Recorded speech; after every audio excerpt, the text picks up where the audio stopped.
मिरजेत मंगळवारी 2 गटातील टोळी युद्धातून शिव अथनीकर या तरुणावर खुनी हल्ला झाल्यानंतर मिरज शहर पोलीस सतर्क झाले होते।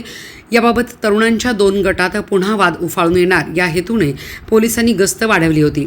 बुधवारी रात्री 8 वाजता ब्राह्मणपुरी परिसरात कोयता घेऊन तरुणांची 6 जणांची टोळी हल्लेखोरांवर हल्ला करण्याच्या तयारीत असल्याची माहिती मिरज शहर पोलीस निरीक्षक किरण चौगले यांना मिळाली। त्यानंतर ब्राह्मणपुरी या ठिकाणी सापळा लावला। यावेळी 6 जण मोटरसायकलवर कोयता घेऊन जात असताना पोलिसांनी पाठलाग करून यातील 5 जणांना पकडले।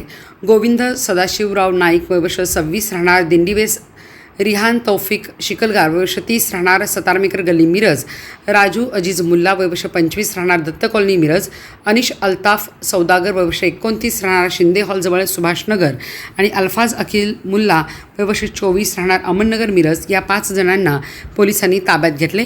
गुन्ह्यात वापरलेली दुचाकी आणि 2 कोयते आणि लोखंडी रॉड जप्त केला।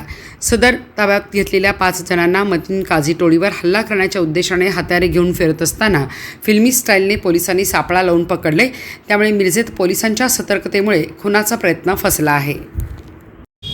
मी Pranil Gilda, sub divisional police officer Miraj विभाग। आमच्याकडे शिव अथनीकर या युवकावर काही तरुणांनी धारदार शस्त्रांनी हल्ला केला होता। सदर हल्ल्याचे पडसाद म्हणून त्याच्या सपोर्टमध्ये असणाऱ्या काही युवकांनी काल मिरज शहरामध्ये अवैध शस्त्र बाळगून त्यांचा वावर होता।